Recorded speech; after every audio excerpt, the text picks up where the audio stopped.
할렐루야. 하나님이 함께 하시는 은혜와 평강이 오늘도 주 앞에 나와 예배 드리시는 여러분 모두에게 충만하기를 기원합니다.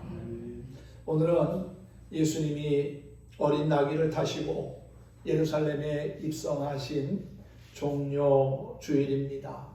6월절 어린 양이 되셔서 구원의 완성을 이루시려고 십자가를 지기 위하여 예루살렘에 올라가시는 주님의 모습을 우리가 이 시간에 함께 기억하면서 그 십자가의 주님을 바라볼 수 있는 믿음의 영안이 열리기를 축복합니다. 예수 그리스도의 십자가는 단순한 액세서리가 아닙니다. 십자가는 하나님의 사랑이 가장 확실하게 드러난 역사의 현장입니다. 하나님께서는 저와 여러분을 죄와 사망에서 구원하시려고 독생자 예수 그리스도를 보내주셨습니다. 그리고 십자가에서 피 흘려 죽게 하셨지요. 피 흘림이 없이는 구원의 역사를 이룰 수 없습니다. 히브리서 9장 22절 말씀을 보면은 율법을 따라 모든 물건이 피로써 정결하게 되나니 피 흘림이 없은즉 사함이 없느니라는 말씀이 있지요. 누군가가 죽어야 누군가가 사는 역사가 성경의 역사입니다. 그래서 구약시대에는 죄 지은 인간들을 위해서 죄 없는 짐승이 죽어야만 했습니다. 찬송과 또한 말씀 선포, 기도의 소리가 들려야 할 성전에서 짐승의 피비린내와 울음소리, 그리고 번제로 태워지는 냄새가 그칠 날이 없었습니다. 그러나 짐승의 제사로는 완전한 죄사함과 구원을 얻을 수 없기에 하나님은 독생자이신 예수 그리스도를 우리에게 보내주신 것이지요. 죄 없으신 예수님만이 우리를 자유케 하고 구원하실 수 있기 때문입니다. 예수님은 하나님의 뜻을 따라 우리의 죄와 허물을 다 짊어지시고 고난의 길 그리고 십자가의 길을 가신 것이지요. 근본 사순절 특별 새벽 기도회는 십자가로 더 가까이라고 하는 주제로 예수님의 사역을 되돌아보며 묵상하는 시간을 갖고 있습니다. 내가 감당해야 할 십자가를 지고 주님이 가신 그 십자가의 길을 겸손히 따르고자 힘쓰다 보면은 하나님의 자녀로 존귀히 여김을 받고 부활의 찬란한 새 아침을 만나게 될 줄로 믿습니다. 세상에서 쓰임받는 사람은 어떤 사람일까요? 아마도 남보다 뛰어난 사람이 쓰임을 받겠지요. 그런데 하나님 나라를 위해서 쓰임받는 사람은 어떤 사람일까요? 믿음으로 말미암아 거듭난 사람입니다. 뛰어난 사람은 교만하지만 거듭난 사람은 겸손합니다. 뛰어난 사람은 자기의 영광을 위하여 살지만 거듭난 사람은 주님의 영광을 위하여 살아간다는 사실이지요. 세상에서는 난 사람이 인정받지만은 교회에서는 된 사람이 인정을 받습니다. 뛰어난 사람은 자기의 영광을 위하여 전력 질주하지만 된 사람은 어떨까요? 거듭난 사람은 하나님의 영광을 위해서 자기 자신을 희생하면서까지 그 좁은 길을 간다는 사실입니다. 따라서 하나님의 나라는 모두 뛰어난 사람들에 의해 세워지고 건설되는 것이 아니라 주님의 명령에 순종하는 겸손한 사람들을 통해서 이루어지고 세워진다는 사실을 믿으시기 바랍니다. 오늘 말씀은 예수님께서 예루살렘에 입성하시는 모습을 기록하고 있습니다. 이 예수님의 고난과 또 십자가의 사건, 부활에 관한 이야기는 어떻게 보면 사복음에서도 가장 중요한 부분을 차지한다고 볼 수가 있지요. 오늘 이 본문의 말씀도 사복음서에 다 기록이 되어져 있습니다. 마가복음에서는 11장에, 또 누가복음에서는 19장에, 요한복음에서는 12장에 기록되어져 있는 것을 보게 됩니다. 각 기자에 따라서 조금씩 다른 모습도 없지 않아 있지만은 공통된 것은 예수님이 예루살렘을 향하여 입성하시고 또 많은 사람들의 환영을 받았다는 것이지요. 그런데 며칠 못 가서 예수님은 그 환영받던 사람들에 의해서 예수님을 십자가에 못 박으라고 하는 성난 군중들의 목소리를 듣게 됩니다. 예루살렘의 공생의 마지막 한 주간, 즉 고난주간은 예루살렘의 입성과 더불어 시작되며 이때부터 구원 사역의 완성이 그 절정을 향하여 긴박하게 진행되고 있는 것을 보게 되지요. 갈릴리에서 여리고를 지나 벳바게라고 하는 마을에 오신 예수님은 두 제자를 보내시며 이렇게 말씀하십니다. 2절과 3절 말씀이지요. 너희는 맞은편 마을로 가라. 그리하면 곧 매인 나귀와 나귀 새끼가 함께 있는 것을 보리니 풀어 내게로 끌고 오라. 만일 누가 무슨 말을 하거든 주가 쓰시겠다 하라. 그리하면 즉시 보내리라 했어요. 이것은 내 왕이 내게 임하나니 그는 겸손하여 나귀 곧 멍에를 매는 짐승의 새끼를 타신다 하는 스가랴 선지자의 예언을 이루기 위함이었습니다. 스가랴 선지자는 포로기 이후에 활동한 선지자로서 예수님 오시기 500년 전에 활동했던 사람입니다. 그 선지자가 예언한 말씀이 결국 예수님의 예루살렘 입성을 통해서 이루어졌다는 것이지요. 당시의 말은 전쟁에 사용되는 동물이었지만은 나귀는 평화를 상징하는 동물이었습니다. 예수님은 전쟁을 치르기 위해서 예루살렘에 들어가신 것이 아닙니다. 로마 제국의 박해를 제거하기 위해서 뭔가 혁명을 이루기 위해서 예루살렘에 입성하신 것이 결코 아니라는 거지요. 자신을 대속물로 들여 평화를 이루기 위해서 예루살렘을 향하여 나아가신 겁니다. 이처럼 나귀를 타고 입성하시는 모습은 이미 예수님 오시기 500년 전 스가랴 선지자에 의해서 예언된 메시아의 모습이었다는 사실이지요. 따라서 나귀를 타고 예루살렘에 입성하신 것은 자신이 메시아이심을 알리고 장차 십자가에서 죽으심으로 온 인류를 구원하기 위한 것임을 나타내 보이신 겁니다. 공생의 3년의 6월절, 어떻게 보면 이제 공생애가 끝나가는 그 시점에 6월절에 예루살렘에 입성하신 예수님의 예루살렘 방문은 아마도 예수님 생애 최후의 예루살렘 방문이고, 또한 6월절 어린 양으로 희생되실 귀중한 희생사역의 마지막 길이었습니다. 그렇다면 예수님의 마지막 그 예루살렘 입성이 우리에게 주는 의미는 무엇일까요? 예수님의 예루살렘 입성은 승리의 입성이었다는 사실입니다. 예수님은 스가랴 선지자의 예언대로 어린 나귀를 타고 초라한 모습으로 예루살렘에 들어가셨습니다. 아마 이 모습을 본 많은 사람들은 예수님의 화려한 왕의 등극을 보지 못해 실망했을지도 모릅니다. 그들은 나름대로 예수님이 예루살렘에 올라가시면 뭔가 새로운 역사를 이루실 줄 알았습니다. 병든 사람들을 고치시고 귀신을 내어 쫓으시고 여러 가지 이적과 기적을 행하셨던 그 예수님, 특별히 오병이어의 기적만 하더라도 얼마나 놀라운 역사입니까? 작은 양식으로 남자들만 5,000명을 먹이고도 12광주리가 남게 했던 그 사건은 예수님이 왕이 되시기에 충분한 조건이었다고 보여줍니다. 먹을 것이 없는 그 시대에 풍족히 먹을 것을 제공해 주실 수 있는 분, 그분이 자신들의 왕이 된다면 아마도 먹고 사는 문제에 대해서는 더 이상 걱정하거나 염려하지 않아도 되셨을 거예요. 그래서 예수님이 예루살렘에 가시기만 하면은 로마 사람들을 다 몰아내고 새로운 메시아 왕국을 세우고 그리고 자신들에게도 자유와 해방의 기쁨을 주실 줄 알았다는 겁니다. 그 정도 되려면 그래도 백마 타고 예루살렘에 입성하셔야 되는 게 아니겠습니까? 그런데 보잘것없는 어린 나귀를 타고 예수님이 예루살렘을 향하여 올라오고 계시는 겁니다. 그러한 모습들이 아마 사람들이 보기에는 초라하게 보여졌을지 모른다는 것이지요.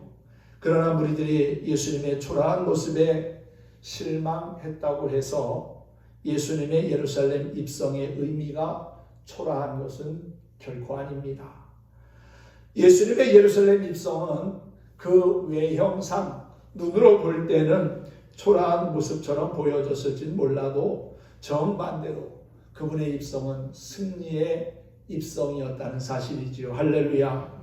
대적들의 시기와 질투, 음해와 음모가 도사리는 그 예루살렘에 당당히 입성하심으로써 대적들에게 승리하셨다는 사실입니다. 누가복음 19장에 보면은 예수님이 예루살렘에 입성하는 모습을 사람들이 보면서 종려나무 가지를 흔들고 호산나를 외치며 환영을 했습니다. 그 모습을 본 몇몇 바리새인들은 예수님께 저렇게 좀 소란스럽게 하지 말라고, 떠들지 말게 하라고 그렇게 이야기를 하지요. 그랬더니 예수님이 뭐라고 합니까? 저들이 소리 지르지 않으면 돌들이 일어나 소리 지를 것이다 라는 그러한 말씀까지 하신 바 있지요. 여러분, 대적들은 예수님이 예루살렘에 올라오시는 것을 불편하게 생각했고, 특히 바리새인들과 서기관들은 어떻게 하면 예수님을 죽일까 하는 그러한 무서운 음모를 꾸미기도 했습니다. 하지만 예수님은 당당하게 그들 앞에 나아가셨습니다. 초라한 메시아의 모습을 보고 실망하는 모든 무리들 앞에서 예수님은 경성과 온유의 왕으로 당당히 입성하셨어요. 뿐만 아니라 십자가를 통해서 사망 권세를 이기시고 부활하심으로써 만유의 왕으로, 만왕의 왕으로 등극하실 것이니 곧 승리 아니겠어요? 우리 예수님의 입성은 또한 영광의 입성이었다는 겁니다. 예수님의 예루살렘 입성에는 많은 무리의 환호가 있었습니다. 주님이 지나가시는 길에 자기의 겉옷을 깔고 종려나무 가지를 흔들면서 환호했습니다. 이 행위들은 예수님을 나의 왕으로 모신다고 하는 의미의 퍼포먼스입니다. 열왕기하 9장에 보면은 선지자 엘리야가 제자 한 사람을 보내가지고 길르앗 라못에 있는 예후라고 하는 사람에게 기름을 부어 왕을 세우게 됩니다. 아합 왕이 너무나 백성들을 고통스럽게 하고 그리고 나라를 힘들게 했기 때문에 하나님께서는 이제 새로운 왕을 세우기 위하여 예후라는 사람에게 기름을 붓게 한 겁니다. 그가 기름 부음 받았다는 이야기를 친구들이 듣고서는 각자 자신들의 옷을 가져다가 예후의 발 앞에다가 깔고 나팔을 불어 예후가 왕이 되었음을 선포했다는 말씀이 있습니다. 당시 이스라엘 사람들에게 겉옷은 대부분 한벌을 가지고 살았기에 어찌 보면 그 사람의 전 재산이라고도 할 수 있습니다. 전 재산이자 정체성과 같은 겉옷을 깔았다고 하는 것은 당신을 나의 왕으로 모시겠다고 하는 뜻이라는 사실이지요. 제자들과 많은 사람들이 자신의 겉옷을 나귀와 길 위에 깔아서 헤롯이 아닌 예수님이 자신들의 왕이라고 하는 사실을 고백한 겁니다. 우리도 예수님을 나의 왕으로 고백해야 합니다. 주님이 나의 왕이십니다. 주님이 찬양과 영광을 받으시기에 합당하신 나의 주님이십니다. 라는 그러한 믿음의 고백이 우리에게도 있기를 소망합니다.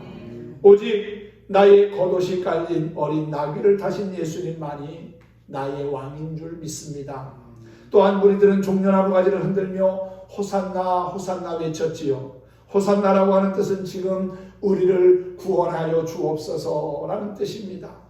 이 같은 외침은 왕이신 예수님이 당신의 백성을 구원할 구원자로 오셨다는 고백이었습니다. 종려나무 가지는 승리의 상징이었지요. 그런즉 무리들은 예수님이 오실 때에 승리하고 돌아오는 왕자를 맞이하듯이 극진히 대우하고 환영했던 겁니다. 예수님은 예루살렘 사역을 통해서 측량할 수 없는 영광을 받으셨어요. 예수님은 십자가에 못 박혀 죽으시고 3일 만에 살아나셔서 사망과 세상을 이기시고 명실공히 왕으로 등극하실 겁니다.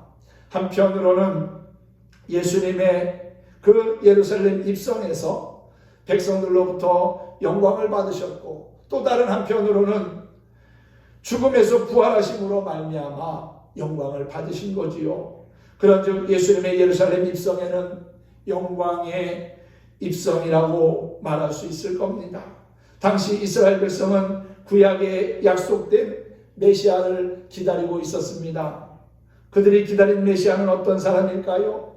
자신들을 로마 제국의 압제와 억압에서부터 자유케 해줄 해방자 메시아였습니다. 로마의 통치하에 있는 자신들을 구원해내고 현실의 억압을 해결해 줄 강력한 통치자를 기다렸다는 것이지요. 하지만 예수님은 초라한 어린 나귀를 타심으로 자신은 사람들이 기대하는 정치적 메시아로 이 땅에 오신 것이 아님을 분명히 알리셨습니다. 그분은 세상의 문제가 아닌 모든 문제의 뿌리 죄를 해결하기 위해 오셨습니다. 그렇기 때문에 예수님이 우리에게 기대하시는 것은 그분을 하나님이 보내신 구원자로 믿고 인정하는 것입니다. 우리도 예수님 시대의 사람들과 같이 당장 해결받고 싶은 현실적 문제들 속에 살아가고 있습니다. 내 삶의 크고 작은 문제들, 근심과 걱정과 염려를 주님께서 좀 해결해 주시고 뭔가 내 삶에 새로운 은혜와 기쁨이 넘치도록 이끌어 주시기를 바라는 마음을 가지고 우리가 기도하며 또 그렇게 사는 경우들이 많지 않습니까? 정치적인 혼란이나 또는 개인적인 질병과 문제, 때로는 관계의 불화로 예수님께 도움을 구합니다. 그러나 그런 우리의 관심을 뛰어넘어 반드시 예수님을 우리의 구원자로 만나야 한다는 사실입니다. 할렐루야. 예수님이 우리의 삶의 구원자로 임하실 때에만 죄의 사슬과 또한 억압으로부터 우리의 영혼의 진정한 자유와 평화를 얻을 수 있다는 사실이지요. 예수님의 예루살렘 입성은 그런 의미에서 승리였고 또한 영광 그 자체였습니다. 그러나 당시 무리들 가운데 얼마나 많은 사람들이 그 예수님의 사역을 깨닫고 이해했겠습니까? 예수님의 사역을 바로 이해한 사람들은 아마도 거의 없었을 겁니다. 예수님 당시 무리들은 자신들이 처한 압제의 상황에서 막연하게 어떤 돌파구로 메시아를 고대하였을 뿐 메시아 도래에 대한 깊은 생각, 준비조차 없었다는 것이지요. 오늘날 우리는 어떻습니까? 예수님이 이 땅에 다시 오심을 고대하면서 그에 따른 준비를 하고 있나요? 오늘날도 하나님은 그의 사역을 성령님을 통해서 이루어가고 계십니다. 그러므로 우리들은 깨어있어 성령이 하시는 일을 바로 깨닫고 순종하는 삶을 살아가야 된다는 사실이지요. 오늘 종료주일을 맞이해서 우리도 이렇게 입성하시는 예수님을 마음의 문을 열고 영접해야 할 겁니다. 예수님이 어린 나귀를 타시고 예루살렘에 입성하니까 온 성이 소동하였다고 했지요. 예수님을 처음 보는 많은 사람들이 입을 모아서 이 사람이 누구냐? 라고 그렇게 묻습니다. 이때 무리가 이 사람은 갈릴리 나사렛에서 오신 선지자 예수라고 대답하지요. 오늘 본문 말씀 11절의 내용입니다.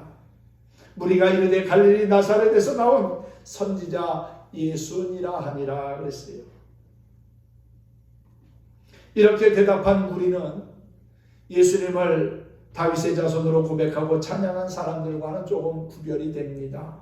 예수님을 모르는 자들은 결국 그분을 죽음으로 몰아갔습니다.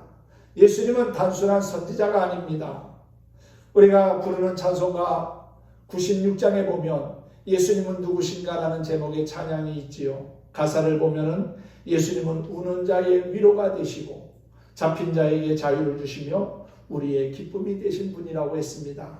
약한 자의 강함이 되시고 눈먼 자의 빛이 되시며 병든 자의 고침이 되고 죽은 자의 부활되고 우리의 생명이 되신 분, 그분이 바로 예수님이라는 사실이지요. 죄인들의 중보와 또한 멸망자의 구주이시고 모든 왕의 왕이 되시는 분, 그리고 교회의 머리와 온 세상의 구주가 되시고 우리의 영광이 되시는 분, 평화가 되시는 분, 그분이 바로 예수 그리스도라고 우리가 찬양하고 있는 것 아니겠어요? 그렇습니다. 우리는 예수님을 나의 왕이요 또한 그리스도로 메시아로 고백해야 합니다. 세상에서 소동하는 사람들에게 이분이 진정한 나의 왕, 나의 그리스도라고 말할 수 있어야 한다는 사실이지요. 예수님은 화려한 전차나 말을 타지 않고 어린 나귀를 타셨습니다. 어떤 차를 타느냐로 그 사람의 경제력을 판단하는 이 시대의 기준으로 본다면 예수님의 예루살렘 입성은 정말 초라한 입성입니다. 하지만 예수님은 하나님이심에도 인간으로 오셨고 또 신분조차 평민으로 오셨습니다. 그리고 마지막 길을 가시면서도 어린 나귀를 타셨지요. 예수님은 가장 낮은 위치에서 당신의 목숨을 대속물로 우리에게 주신 겁니다. 이 땅의 모든 사람들이 죄 가운데서 사함을 받고 구원을 얻어서 하나님 나라의 백성 삼으려고 말이지요. 그곳이 바로 십자가라는 사실입니다. CCC라는 대학생 선교회를 이끌었던 김준곤 목사님은 십자가를 이렇게 설명했습니다. 십자가는 예수님이 하나님과 나의 손을 붙잡고 나의 이름을 부르다가 죽은 곳이 십자가입니다. 예수님이 한 손으로는 내 손을 붙잡고 또 다른 손으로는 하나님의 손을 붙잡고 사랑의 심장이 터져서 죽은 곳이 바로 십자가입니다. 라고 그렇게 십자가에 대한 정의를 한 바가 있습니다. 공감이 되는 말씀이지요. 저와 여러분을 구원하시려고 예수님은 그렇게 십자가로 가까이 나아가셨습니다. 그리고 그 십자가에서 하나님이 우리를 얼마나 사랑하셨는지를 당신의 희생을 통해서 보여주신 것이지요. 그런 의미에서 종료주일은 예수님을 나의 주님, 나의 왕으로 모시는 주일입니다. 그리고 그분이 지신 십자가를 바라보며 겸손히 주님을 따르려고 결단하는 주일이지요. 내가 십자가로 한 걸음 더 가까이 나아가는 날입니다. 나를 구원하시려고 높은 하늘의 보좌를 버리고 낮고 천한 이 땅에 오신 그 예수님을 바라보면서 십자가 앞으로 더 가까이 나아가기를 힘쓰는 저와 여러분이 되었으면 합니다. 십자가로 더 가까이 나아가는 자에게 주님이 주시는 놀라운 선물이 있습니다. 그것은 죄사함의 선물이고요. 구원함을 얻는 선물이고요. 그리고 하나님의 자녀로 영생을 얻게 하는 것입니다. 그래서 우리는 내가 감당해야 할 십자가를 지고 주님 앞에 더 가까이 나아가야 한다는 사실이지요. 오늘도 우리 함께 찬양하면서 말씀을 마치려고 합니다. 십자가의 길, 순교자의 삶이라고 하는 찬양 같이 부르면서 말씀을 마치겠습니다. 십자가의 길을 걷는 자에게 그리고 순교자의 삶을 사는 자에게 하나님의 사랑이 영원히 함께 하십니다. 함께 찬양하겠습니다.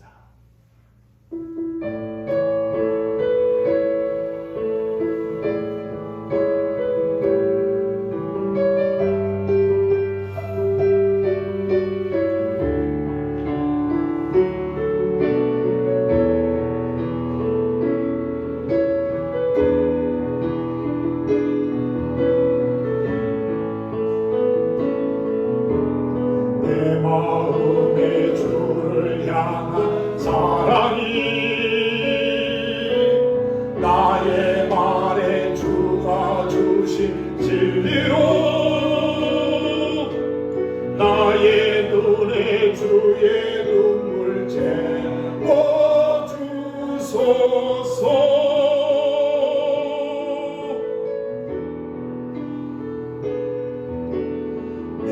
입술의 찬양의 향기가 두 손에는 주를 닮은 섬김이 나의 삶의 주의 흔적 나게 하소서.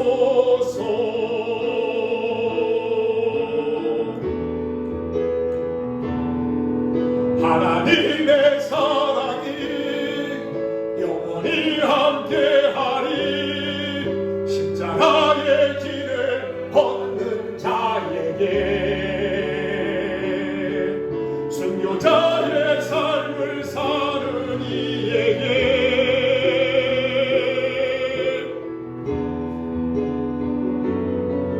조롱하는 소리와 세상 유혹 속에도 주의 순결한 신부가 되리라. 내 생명 주님께 드리리. 아멘. 예, 그렇습니다. 내 마음에 주를 향한 사랑이, 또 나의 말엔 주가 주신 진리로 충만하기를 원합니다. 그리고 내 입술에는 찬양의 향기가 끊이지 않고 우리의 두 손에는 주를 닮은 섬김이 있다면 정말 좋겠습니다. 나의 삶에 주님의 그 십자가의 흔적이 있기를 바랍니다. 조롱하는 소리와 또한 세상 유혹 속에서도 나는 주의 순결한 신부가 되겠습니다. 내 생명 주님께 드리며 살겠습니다 라고 하는 이 믿음의 고백, 그리고 십자가의 고백이 우리 안에 있기를 간절히 소망합니다. 십자가를 지고 주님을 따르는 자에게 부활의 영광이 있다는 사실을 기억하고 이 길을 끝까지 잘 달려가는 저와 여러분 모두가 되기를 예수님의 이름으로 축원합니다. 축복합니다.